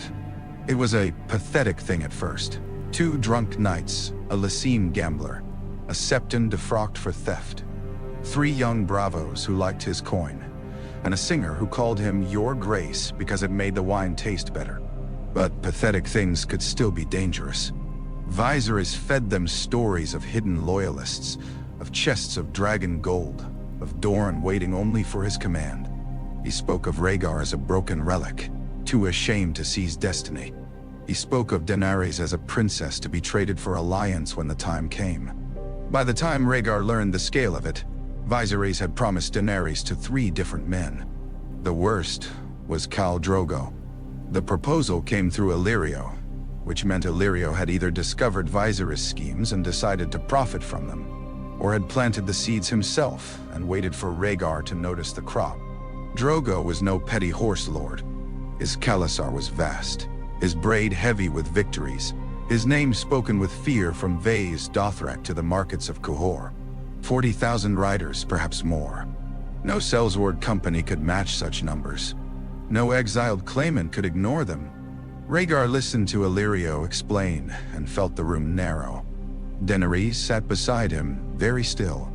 Viserys stood opposite, triumphant and fever-bright. A marriage? Rhaegar said. Illyrio spread his soft hands. A possibility. No more. A sale, Daenerys said. Viserys snapped. An alliance. With a man I have never met. You think queens marry for love? Rhaegar's voice cut through before Daenerys could answer. You will not speak to her so. Viserys laughed. There he is, the noble prince. Tell me, brother, did Elia choose you? Did Lyanna? Or does choice matter only when it inconveniences you? The room froze.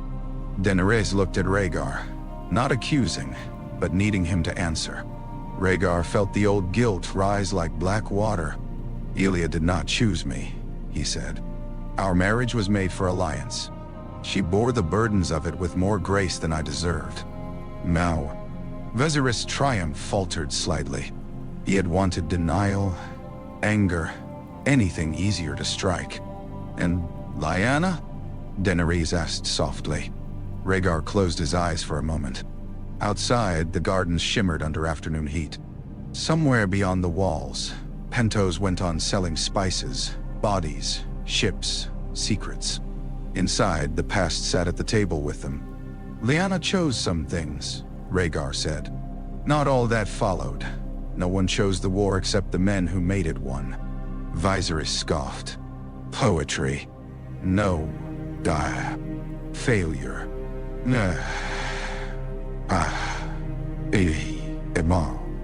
Daenerys looked down at her hands. Illyrio unusually said nothing. Rhaegar turned to him. Bring me everything known of Drogo. Not songs, not market fear. Truth. His age, his victories, his enemies, his blood riders, his temper. How he treats women taken in raids. How he treats honored guests. How he keeps bargains. Viserys' mouth opened. You consider it? I consider every blade before deciding whether to grasp it.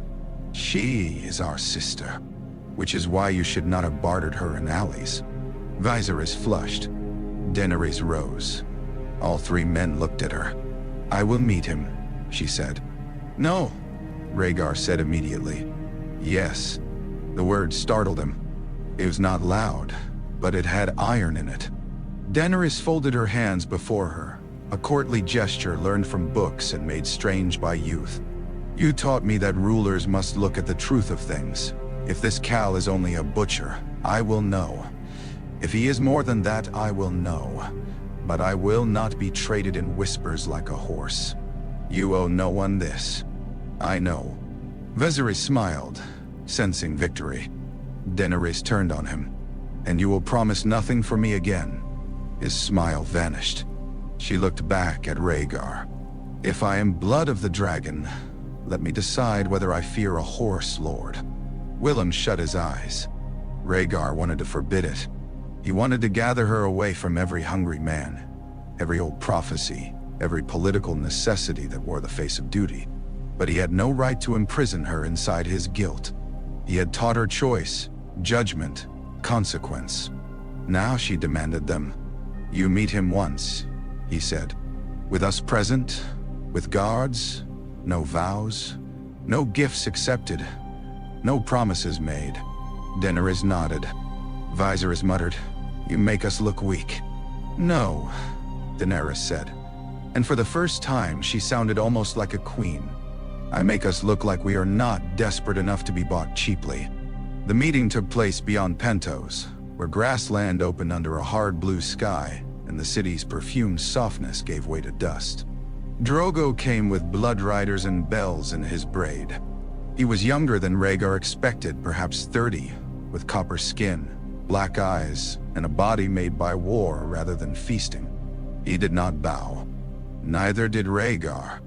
Illyrio translated at first, but Daenerys surprised them by answering a greeting in careful Dothraki. Drogo's expression did not change, yet his attention sharpened. Viserys preened as if he had taught her. Rhaegar watched everything. Drogo looked at Daenerys not like a man assessing cattle, though there was possession in him, as in all warlords. He looked at her as one might look at a strange omen found alive in the grass. Her hair fascinated the riders. Her composure amused them. Her smallness beside their horses made some smile until she looked back at them and did not glance away. "You are the Dragon King?" Drogo asked through Illyrio, looking at Rhaegar. "A dead dragon," Rhaegar replied. Illyrio hesitated, then translated. Drogo laughed. Viserys hated that. Drogo gestured toward Daenerys. "And she?" Daenerys answered before Illyrio could speak. "A living one died." The Khal's smile widened. Rhaegar felt fear and pride twist together so tightly they became the same pain. No marriage was agreed that day. That was Rhaegar's victory. But Drogo rode away interested, and in politics interest was often the seed of inevitability. That evening, Daenerys stood alone beyond the campfires, watching the Dothraki disappear into the darkening plain. Rhaegar joined her. "You were brave. I was terrified. Those often look alike from the outside." She wrapped her arms around herself. "He is not what Viserys said. No. He's dangerous. Yes. So are we." Rhaegar looked toward the east where dust still hung in the air. "We have been dangerous since the day we were born." Daenerys turned to him. "Would you truly stop it if I refused?" "Yes." "Even if it cost us an army?" "Yes." She searched his face, perhaps testing the answer for cracks. Finding none, she nodded. "I do not refuse yet." The words landed harder than refusal would have. Rhaegar looked at the girl he had carried from Dragonstone, the child who had fed honeycake to a brother who despised pity. The young woman now measuring herself against a world that wanted to spend her. He saw not destiny, not prophecy, not a piece of some dragon-headed riddle. He saw Daenerys. That made the choice worse. The wedding was not a surrender, though Viserys tried to make it one. Rhaegar spent 3 months turning a sale back into a bargain. Illyrio smiled through every demand and complained that no Khal had ever been asked to negotiate like a Pentashi cheese merchant. Rhaegar did not care. Daenerys would not go alone. She would have her own guards, servants, translators, and the right to send messages through agreed hands.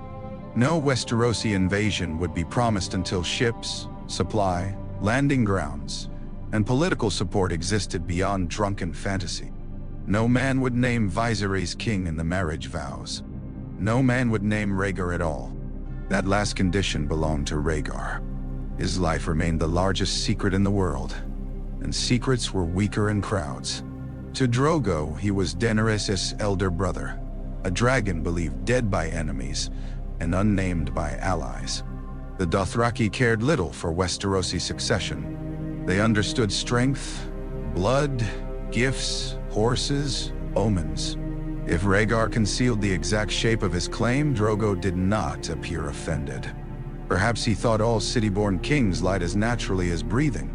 Viserys objected to every term. "You bind my army before I have it," he hissed. "It is not your army.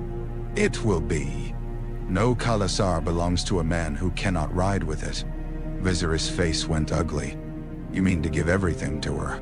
Rhaegar looked at him across Illyrio's private solar. "No. You are doing that yourself." Viserys struck the table with his palm. "I am the one with courage enough to act. Courage does not require you to gamble your sister." She agreed, "because she has more courage than either of us." That silenced him, but only for a moment. The wedding took place beneath a sky without clouds. Daenerys wore painted leather and silver bells in her braid, not because she had become Dothraki, but because she had chosen to meet them without hiding behind silks they would not respect. Her hair shone almost white in the sun. She looked very young and not young at all. Rhaegar watched her walk among horsemen, magisters, sellswords, exiles, merchants, and curious strangers. He wondered whether every Targaryen bride had looked, at some point, like an offering placed before history. Willem could not bear the ceremony and stood at the edge of the feast with wet eyes and one hand on his sword. "He is not a cruel man by their lights," Rhaegar said quietly. Willem did not look at him. "Their lights are not ours." "No. She was a babe yesterday." "She was. I carried her from the birthing room." "I know. You should have forbidden it." The accusation hurt because Rhaegar had made it against himself 100 times. "She would not have forgiven either of us. I would bear that." "So would I," Rhaegar said. "But she would still be imprisoned." Willem's jaw trembled. "Better imprisoned than dead." Rhaegar looked toward Daenerys. Drogo had given her a silver filly, slender and bright-eyed, spirited without being vicious. Daenerys approached the animal carefully. The horse tossed its head. The Dothraki watched, some amused, some dismissive. Viserys smirked from beneath a silk awning. Daenerys placed one hand on the filly's neck. The horse stilled. A murmur moved through the riders. Daenerys smiled then, truly smiled. And for one heartbeat, the entire wedding shifted. She was no longer a princess being traded to savages in the eyes of those watching. She was a girl who understood the gift and the danger, and who had placed herself between them with grace. Drogo watched her with something like approval. Rhaegar exhaled slowly. "She is not dead," he said. "No," Willem replied. "Not yet." There were deaths at the feast, as Dothraki custom seemed to require, but Rhaegar kept Daenerys away from the worst of it. Men fought over cups, over insults, over women, over nothing. Arcs flashed beneath the sun. Blood darkened the grass. The riders cheered. Viserys turned pale and pretended fascination. Rhaegar watched with the cold eye of a man assessing not barbarism, but military reality. These men could destroy villages, outride knights, starve castles, terrify peasants, and vanish before heavy cavalry could answer. But they could not take stone walls without help. They could not cross the sea without ships. They could not govern fields they trampled. Viserys saw only numbers. Illyrio saw leverage. Daenerys, perhaps saw people. That night, before Drogo took her away to the tent prepared for them, Daenerys came to Rhaegar. She did not cry. That nearly broke him.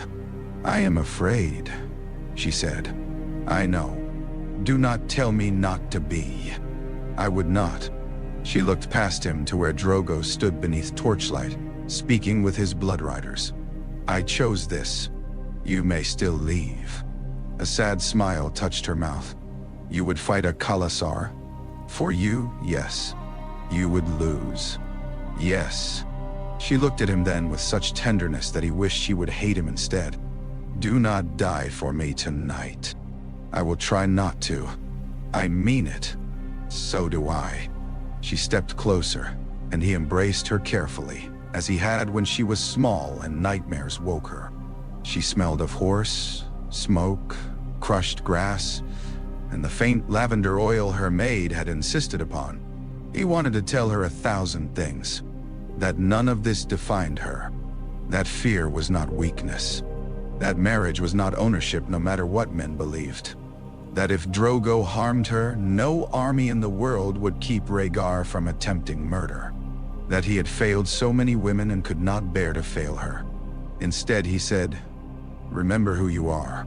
She gave a small laugh against his shoulder. "Viserys says that. Then remember it differently." She drew back. "You are Daenerys Targaryen," he said. "Not a coin spent, not a bridge, not a broodmare. Not the answer to any man's hunger. You are yourself before you are blood, before you are house, before you are crown." Her eyes shone. Then she nodded and left him. Rhaegar stood until the tent flap closed behind her. Viserys appeared beside him like a bad thought. "You look as if you buried her." Rhaegar did not turn. "Go away." She will make him promise. "You will see. Drogo will give me the 7 kingdoms." "No." Viserys laughed. "Still pretending command. You are nothing to him. A ghost with sad eyes." Rhaegar turned then. The look on his face made Viserys step back despite himself. "If you harm her," Rhaegar said, "if you shame her before them, if you touch her in anger, if you make her marriage harder because your pride cannot endure patience, I will forget you are my brother." For once, Viserys had the sense to be afraid. "You threaten your king?" "I threaten a fool standing too close to a cliff." Viserys' fear became hatred. "You will regret every word when I sit the Iron Throne." "No," Rhaegar said. "I regret many things. Speaking truth to you has never been one of them." The Khalasar moved east after the wedding. Rhaegar went with them. That surprised everyone, even Daenerys. Viserys protested because he wanted Rhaegar far from whatever influence might be gained. Illyrio protested because he preferred dragons where he could count them. Drogo seemed amused and allowed it because a man willing to ride in pain behind a Khalasar was either brave, stupid, or useful. Rhaegar did not explain himself. He rode because Daenerys rode. The grass sea changed them all. Pentos had been intrigued behind walls. The Khalasar was life without walls at all. The horizon stretched until even royal grievances seemed small beneath it. Horses moved like weather. Children learned to ride before they could speak clearly. Women managed tents, trade, food, births, wounds, insults, and half the true business of survival while men boasted of conquest. The Dothraki were cruel, generous, violent, disciplined in ways outsiders missed, lawless in ways no kingdom could survive. Rhaegar watched, listened, learned. Daenerys did more. She learned to ride the silver so well that the Khalasar began calling the horse by name before they called her by title. She learned enough Dothraki to command her servants without translation. She watched the older women and understood quickly which ones held influence. She listened to Drogo's blood riders tell stories of raids and began asking questions that made them laugh, then answer, then reconsider her. Drogo did not become gentle. Songs would have lied if they made him so. He was a warlord of the grass, shaped by a world that measured mercy differently. But he was not the monster Viserys had promised. nor the simple brute Illyrio's enemies described. He respected strength, and Daenerys slowly showed him kinds of strength no Eric could display. Rhaegar saw the change between them and felt his fear alter shape. One evening, weeks into the eastward ride, Daenerys sat beside him while the khalasar made camp under red sunset. She had dust on her cheek and wind in her hair. "He listens now," she said. "Drogo?" "Yes. That is good. I told him Westeros has stone houses taller than hills." "He believed you?" "No." Rhaegar almost smiled. "He will." She looked toward the fires where Drogo stood among his riders, laughing at something one of them had said. "Viserys thinks he can command him. Viserys thinks wanting is the same as ruling." Daenerys was quiet. Then she said, "He frightens me more than Drogo does." Rhaegar's smile faded. The confession did not surprise him. That made it worse. "I know," he said. "What will become of him?" Rhaegar looked across the camp. Viserys sat apart and borrowed Dothraki clothing he wore badly, complaining to a servant who no longer pretended to understand him. "I do not know." That was the truth, and it sounded like failure. These Dothraki smelled of dust, sweat, old gods, horse dung, bronze, blood, milk, and prophecy. It was not a city as Westeros would understand one. It had no walls, because walls were an insult to men who believed the world should open before hooves. Its stolen gods stood everywhere, broken statues from dead cities, bronze beasts, cracked marble women, painted idols with foreign eyes, all gathered under the mother of mountains like trophies too sacred to discard and too defeated to fear. Here, men who had burned temples left other temples untouched. Here, no blood could be shed by blade, though other kinds of death waited patiently. Rhaegar hated the place at first sight. Then he dreamed there. The dream came after the Dosh-Kalian received Daenerys. She had eaten the stallion's heart before the gathered khalasar, face pale but unbowed, hands slick, eyes fixed on some point beyond disgust. Viserys had watched with naked revulsion. Drogo had watched with pride. The crones had chanted until the air itself seemed to pulse. "The stallion who mounts the world," they said. Rhaegar understood enough Dothraki by then to hear the phrase before Illyria's absent translators could soften it in memory. A son, a conqueror, a rider before whom nations would tremble. Viserys loved the prophecy immediately. "A son," he said that night, pacing inside the tent like a caged thing. "My nephew will give me the throne." Daenerys sat on cushions, one hand resting on the slight swell of her belly. She looked exhausted. "He will be a child. He will be a sign." Rhaegar, standing near the entrance, said, "Children are not banners." Viserys turned on him. "Everything is a banner if men will follow it." Daenerys closed her eyes. Rhaegar saw how tired she was and felt anger rise cold inside him. "Leave her. I am speaking of our future. You are speaking of yourself. And you never do." Viserys moved closer. "Every silence of yours is about yourself.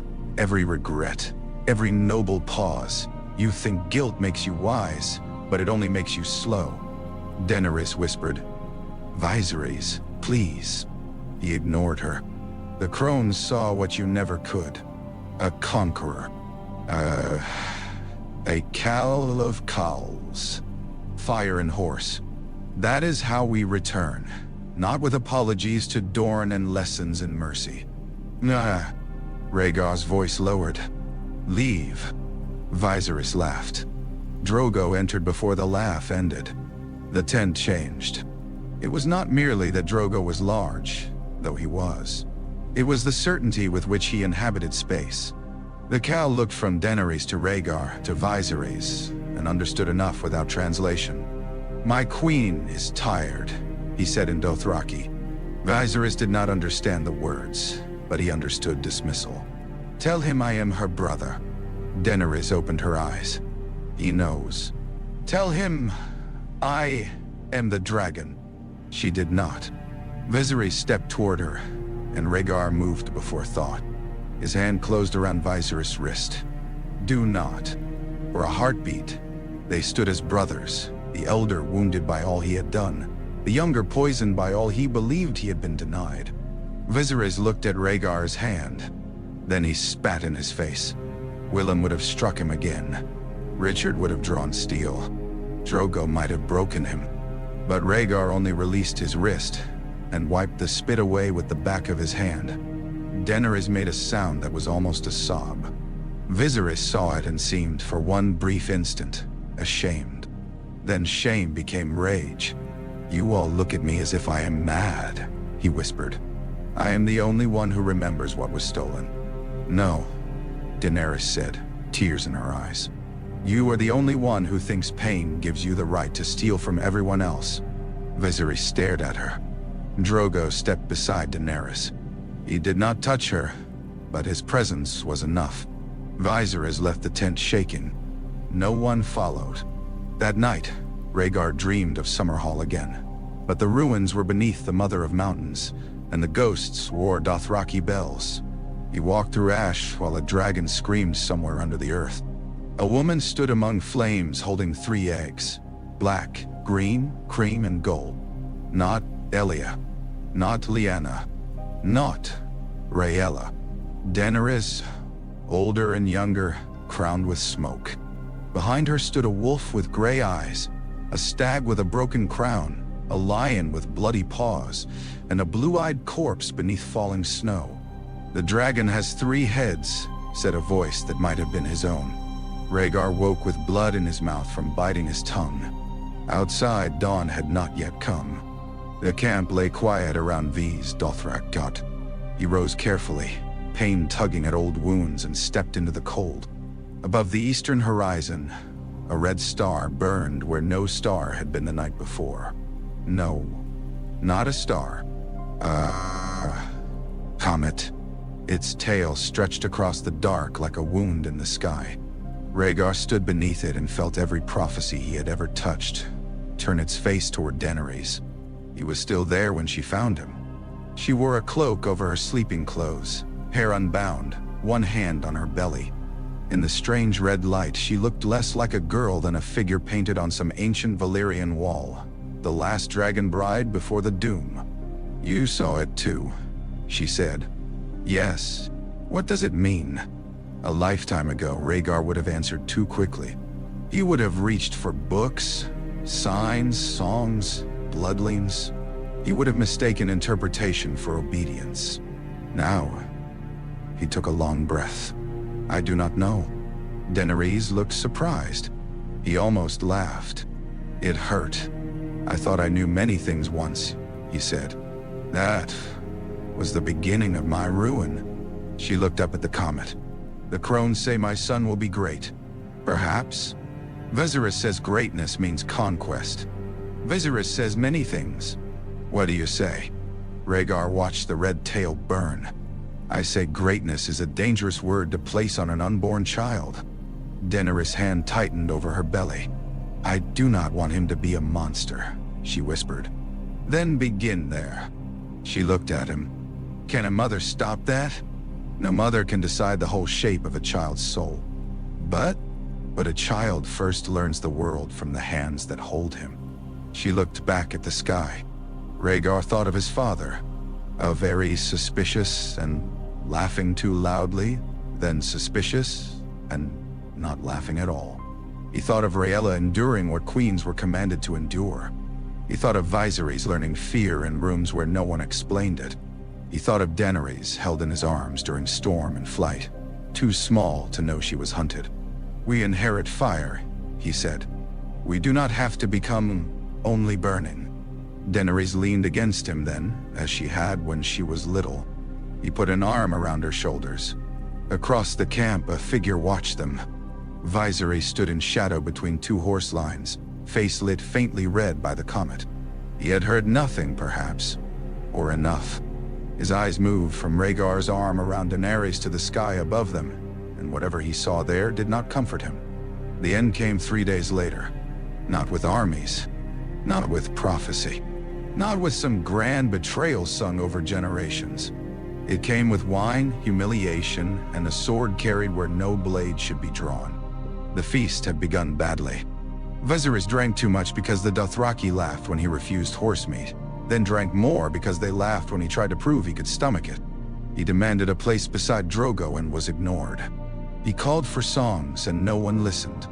He commanded Daenerys to tell her husband that the time had come to cross the sea. She refused gently at first. That was always the most dangerous way to refuse Viserys. Gentleness convinced him he was being pitied. Rhaegar saw the change from across the hall of woven grass and painted hides. He began moving before Viserys stood. Viserys staggered into the center of the feast with his borrowed sword drawn. The sound of celebration died so swiftly it seemed cut. No steel was to be drawn in Vaes Dothrak. Every child knew it. Every slave knew it. Every foreign fool had been warned. Viserys knew too, but rage had always made him believe law existed to recognize his exception. He pointed the sword at Daenerys. "I want what I was promised." Drogo rose slowly. Daenerys did not move. Her face had gone white. Rhaegar stepped between them. "Put it down." Viserys laughed, wild-eyed. "No, Dee. Not this time. You will not quiet me. You will not shame me. You will not steal from me again. No, Dee. No one is stealing from you. Everything was stolen from me." His voice cracked across the hall. "My crown, my home, my mother, my army, my sister, even my name. I was the dragon before you crawled back from the dead." Rhaegar held out one hand. "Give me the sword." Viserys' eyes filled with tears. "You should have died." "Yes," Rhaegar said. The answer struck Viserys harder than denial. "Yes," Rhaegar repeated, soft enough that only those nearest heard. "But I did not. And neither did you. Put down the sword and live with that." Gosh. For one heartbeat it might have ended. Viserys' grip loosened. The blade dipped. Daenerys whispered his name, not as queen or sister or bargaining piece, but as the girl who had once left honey cake at his door. Then someone laughed. A small laugh, nervous perhaps, from a rider who understood nothing but the sight of a shaking foreign prince. Viserys heard it as the whole world. His face twisted. He lunged toward Daenerys. Rhaegar caught him, but age and injury had stolen the speed of the trident from him. The sword cut his forearm. Drogo moved next. So did the Blood Riders. In an instant, Viserys was disarmed, thrown down, and held beneath hands strong enough to break bone. Daenerys cried out. Rhaegar clutched his bleeding arm and spoke in Dothraki as clearly as he could. "No blood." Drogo looked at him. "No blade," Rhaegar said. "No blood in the sacred city." Viserys laughed from the floor, sobbing and choking on dust. "Save me, brother. Save me again. That is what you do, is it not? Save everyone too late." Drogo turned to Daenerys. The hall waited. In canon or song, perhaps this moment would belong to fury. In truth, it belonged to grief. Daenerys walked to Viserys and knelt. The Blood Riders allowed it. Rhaegar tried to reach her, but Richard held him back, not unkindly. Viserys looked at her, suddenly terrified. "Dany," he whispered. The name was older than cruelty. Tears slid down her face. "You were my brother." "I am," he said quickly. "I am. Tell them I am the dragon." She touched his hair once, the way one might touch a dead child's blanket. "The dragon does not threaten his sister's unborn child." Viserys began to shake. Daenerys rose. Drogo gave him a crown. Not gold poured by Viserys' own demand, because Rhaegar had changed many things, and not all songs repeat themselves exactly. Instead, the Dothraki bound him with golden chains heated in the feast fire, soft enough to bend, hot enough to burn, wrapped around his brow by men who did not spill blood and did not understand mercy, as Westeros did. Viserys screamed once. Rhaegar turned away too late to avoid hearing it. When it was done, the hall remained silent. No one cheered. Even the Dothraki understood they had seen not triumph, but the death of a broken thing that had once been royal. Daenerys stood without moving. Rhaegar went to her, blood dripping from his sleeve. She looked up at him, and for a terrible moment he thought she would blame him for letting Viserys die, for letting Viserys live long enough to become what he had become. For all of it. Instead she said, "I wanted to hate him." Rhaegar's throat closed. "I know. But I did not. I know." She began to sob then, and he held her before the Khalasar, before Drogo, before the stolen gods and the red comet burning over the Mother of Mountains. The last son of Aerys was dead. The dead prince lived. And the future, whether any of them wished it or not, had passed to Daenerys. After Viserys died, silence followed them like another rider. No one knew what to say to a grief that was not clean. Willem mourned the boy he had carried from Dragonstone, and hated the young man who had threatened Daenerys. Richard said nothing because he had wanted Viserys dead more than once, and found no comfort in getting what anger had asked for. Miles prayed in the Westerosi fashion, until one of the Dothraki told him the gods of horsemen did not care for kneeling men, after which he prayed privately and with greater stubbornness. Daenerys did not speak of Viserys for 9 days. On the 10th, she came to Rhaegar, where he sat outside his tent cleaning the cut Viserys had given him. The wound was shallow but ugly, another scar among many. She lowered herself beside him with the careful movement of a woman now aware of the life inside her. "Was he always doomed?" she asked. Rhaegar wound linen around his arm. "No, Tyr. Do not comfort me. I am not." She looked unconvinced. "He was not born cruel," Rhaegar said. "No child is born demanding crowns. But he was born into fear, and fear fed on him. Then pride taught him to call the hunger strength. Mulie, could we have saved him?" There it was. The question Rhaegar had lived inside for half his life, reshaped in her voice. He tied the linen, buying time he did not deserve. "I do not know." Daenerys looked out across the camp. The Khalasar was preparing to leave V's Dothrak. Tents were coming down. Horses stamped and snorted. Women packed bronze pots, painted chests, sleeping skins, stolen idols, and children too small to ride alone. Life resumed with brutal ease after death. That was one of its cruelties. "I keep thinking of honey cake," she said. Rhaegar's breath caught. "I left it for him once. In Pentos, you saw?" "Yes." "He ate it?" "Yes." She smiled faintly, painfully. "I was happy." "Oh, was I? I thought if I was kind enough, he might become kind." Rhaegar closed his eyes. Daenerys touched her belly. "That is a child's thought." "No," he said. "It is a human one." She was quiet for a long while. Then she said, "I will name no son for him. You need not decide now. I have decided." Rhaegar did not argue. The child would be called Rhaego after him, though he tried to refuse the honor when she told him later. Daenerys laughed at his discomfort, the first laugh since Viserys' death, and said Drogo liked the sound because it sat well in Dothraki mouths. Rhaegar accepted with poor grace and private dread. Names were heavy things in their family. They left Vase Dothrak beneath the comet. Rhaegar rode near Daenerys more often now. Drogo allowed it, perhaps because Viserys' death had made the Khal reassess the surviving brother. A man who stepped between a drawn sword and a pregnant sister earned a certain Dothraki respect, even if he wore old grief-like armor. Rhaegar and Drogo spoke rarely, but when they did, the words mattered.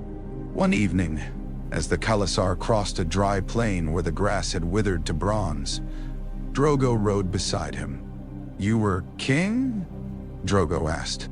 Rhaegar glanced at him. "No. Could have been." "Yes."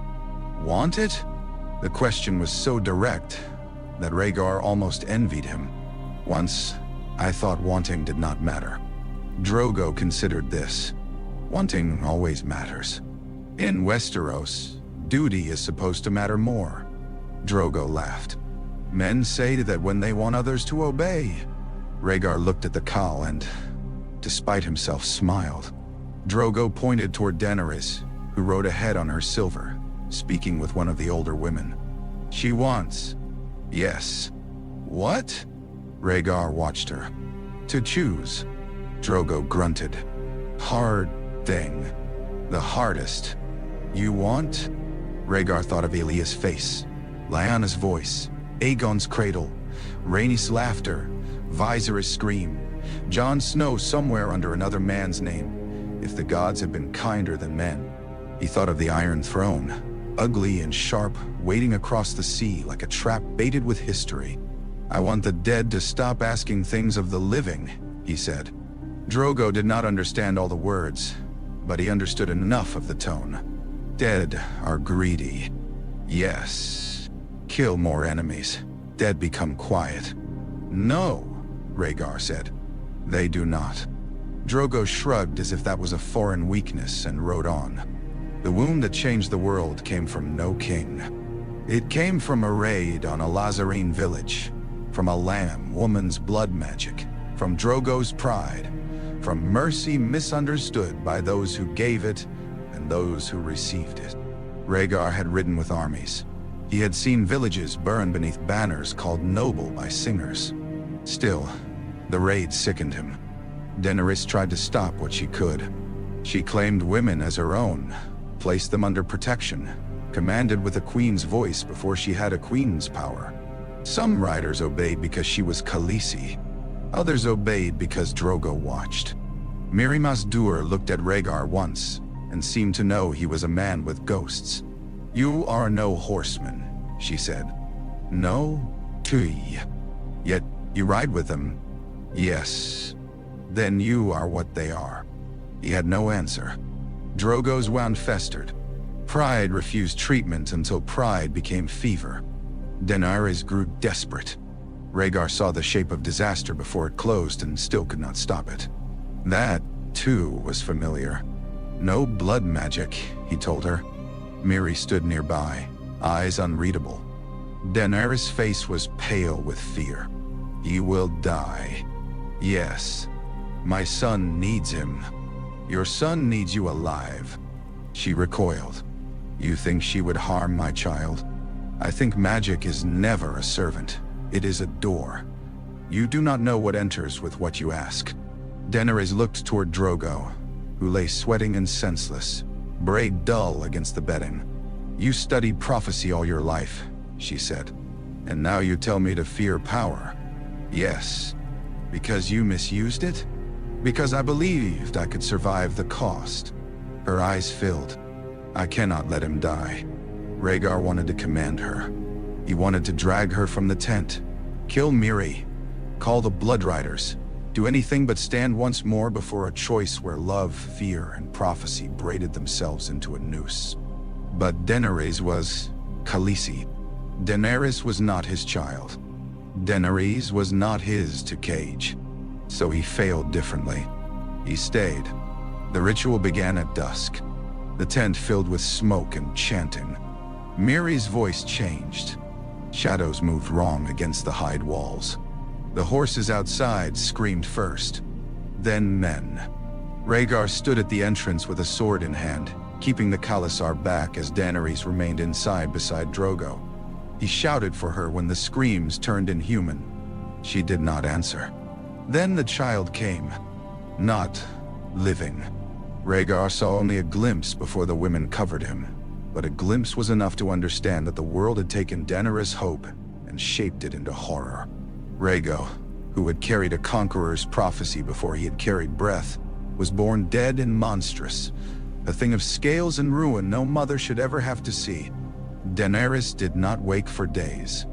Drogo lived, if life could be called by that name. His body breathed. His eyes opened. Nothing looked out. The Khalasar broke around them.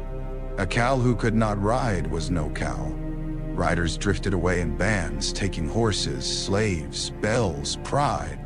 Drogo's blood riders remained bound by honor and despair. Jorah Mormont, who had joined them months before with the watchful manner of a Westerosi exile, too interested in Daenerys, urged flight. Rhaegar mistrusted him immediately, and kept mistrusting him even after the man proved useful. When Daenerys woke, the world had been emptied. She rose from childbed with death behind her eyes, and asked to see Drogo. No one could deny her. Rhaegar followed her into the tent. Drogo sat propped among cushions, body vast and useless, gaze vacant. Daenerys approached him as if approaching an altar where no god had answered. She touched his face. "My sun and stars," she whispered. Drogo did not know her.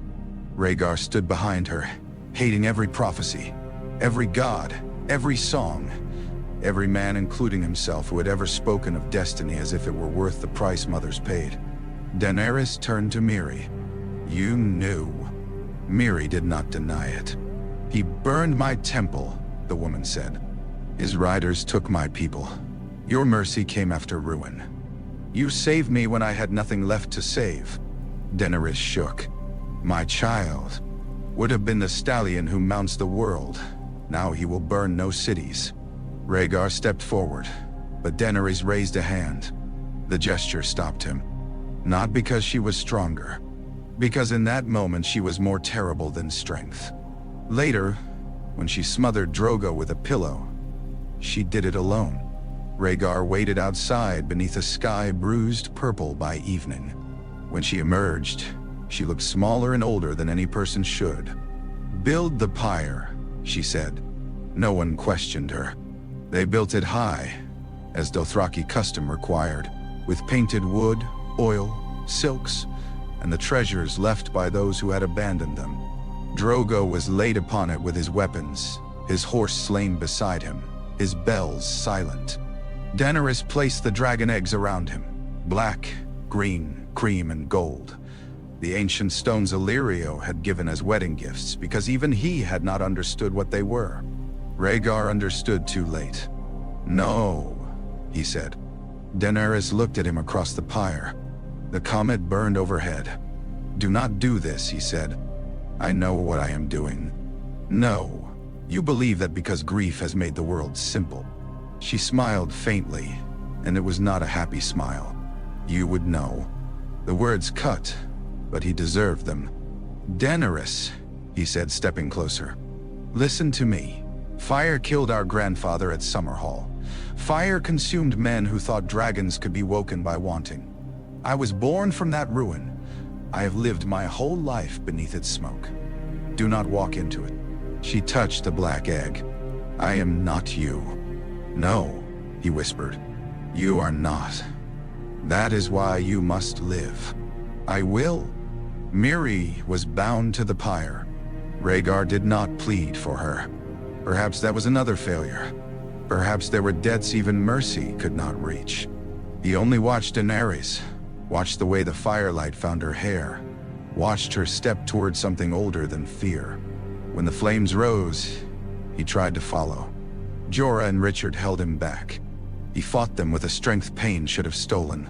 He shouted her name until smoke tore his throat raw. Daenerys walked into the fire and vanished. The night became red. The pyre roared. Wood cracked. Oil fed flame. The horse burned. Drogo burned. Miri screamed until she did not. The dragon eggs disappeared into heat.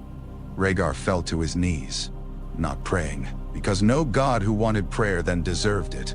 He had saved her from Dragonstone, from Viserys, from Drogo's world as much as she would allow, from assassins, bargains, and exile. He could not save her from herself. Dawn came gray and quiet. The fire had died to ash. Rhaegar did not rise when the others began to stir. He had no grief left that had not already been named, yet this one found new ground in him, deeper than the rest. He stared at the smoking ruin until his eyes burned. Then something moved. A sound came from the ash. Small, sharp, gaudy, impossible. Rhaegar stood. The first dragon unfolded black wings against Daenerys' shoulder. She sat amid ash and embers, naked, unburnt, covered in soot. 3 living dragons clinging to her like pieces of the world's first fire. The black one screamed. The green and bronze nuzzled at her arms. The cream and gold lifted its delicate head and blinked at the dawn. No one moved. No one breathed. Daenerys looked at Rhaegar. In her eyes there was grief, wonder, terror, and something that had never been in the world before that morning. Rhaegar Targaryen, who had spent his life chasing prophecy through books, dreams, blood, and ruin, understood at last that the song had never belonged to him. He walked forward slowly. Ash clung to his boots. Heat shimmered over the ground. The dragons watched him with newborn suspicion. Daenerys did not smile. Rhaegar stopped before her. Then he knelt. Not to the girl he had carried from Dragonstone. Not to the sister he had taught and failed and loved. Not to the last hope of a broken house. He knelt to the mother of dragons. Daenerys' face crumpled. "Do not," she whispered. "Yes," Rhaegar said, and his voice broke. "I must." Around them, the remnants of the Khalasar began to kneel too. Jorah first, eyes wide with hunger and awe. Then old women. Then young riders.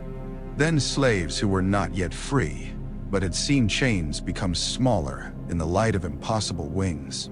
Richard knelt with tears on his face. Miles followed. Willem, old and shaking, lowered himself with the pain of years and the devotion of a lifetime. The black dragon climbed onto Daenerys' shoulder and spread its wings. The red comet faded into morning, and somewhere across the sea, in a realm that believed dragons dead and Rhaegar Targaryen buried beneath the Trident,